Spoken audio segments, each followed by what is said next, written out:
Sat on the board of Berkshire Hathaway for what, about 10 years? A little less, yeah. A little less than 10 years. We've been talking to shareholders just about what they've learned from Warren Buffett. What have you learned from Warren about business?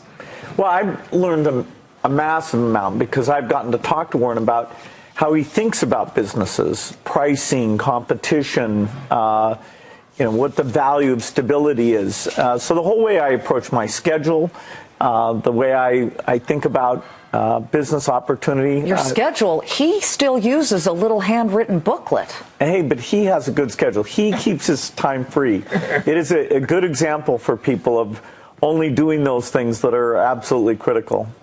Warren, what have you learned from Bill? I learned a lot. I started learning on July 5th, 1991, and I haven't stopped. He was not very eager to join me, but his mother put in a word or two for me, and he came, and about 10 hours later they pried us out of this bedroom where we were hiding, talking, and we've been talking ever since. Well, I'm sure you talk about a lot of things. One of the things that Warren tends not to do is ask yours or any of the board members' opinions on whether he should buy something. But you, as a high-tech guy, Warren has bought millions. How many shares of IBM now? About 79 million. About 79 million shares of IBM. If he had asked you whether he should buy IBM stock, Bill, what would you have said? Well, I have a bias because of my association with Microsoft. IBM's a fine company. They've done good work. They were a huge innovator back in the 1960s and 70s. But now, Bill, would you buy that stock? No, but I have a bias in that case, so it'll be fascinating to watch how this works. Yeah, and incidentally, we can't buy Microsoft. I mean, because people would assume if something happened the next day, they would assume Bill had told me or something. So Microsoft is one of the few stocks that's just totally off limits. But it looked awfully attractive to me, actually, at various times. Apple is the largest company in the world. Can Microsoft catch up?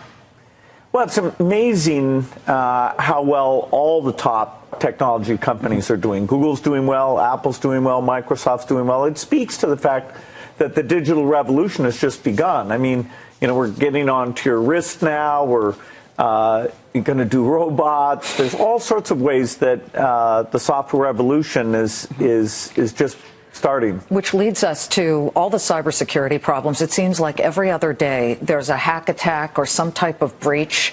Do you feel that we have what it takes in this country, Bill, to protect ourselves from all these hack attacks? Well, you're certainly right that as we become more dependent on these digital systems, we have to work to make them secure, and they're not as secure as they need to be. There's a lot of things like the power system and medical records and company secrets that are in digital form, and we have to make sure the technology protects them. Warren, have you ever been hacked? Has Berkshire seen any attempted breaches? Well, not that I know of. Dairy Queen was that actually happened with our franchisees, but there was some information obtained maybe a year ago on that, but it's out there all the time. I mean, we've got insurance companies, we've got railroads, utilities. It's going to happen, and we have to build the best defenses we can. You two together created the Giving Pledge, where you convinced billionaires to give most of their fortune to charity. Russian President Vladimir Putin is purported to be the richest man in the world. Would you ever deign to go ask him to join the Giving Pledge, Bill? I don't think we'll get that opportunity. He hasn't asked me. I don't know whether he's called Bill or not. But Bill has done a fantastic job around the world. I mean, he gets around a lot more than I do. Do you get any pushback from billionaires? Well, giving should be fun. And part of the idea of the Giving Pledge is to get like-minded people together to talk about the challenges of how you involve kids or do you hire staff. And I want the Giving Pledge to make it so that everybody enjoys their philanthropy more than they would have. And that way they'll give more, they'll do it in a better way. Do you feel inherited wealth does more harm than good, Warren? Well, it varies enormously. I mean, I can give you a dozen illustrations where it's led to very good results, and I can give you plenty of illustrations. It's an individual case by individual case, but I don't believe in doing it to an extreme degree, creating dynasties myself. But certainly I could name some families, obviously, where it's been very good and some where it's been very bad.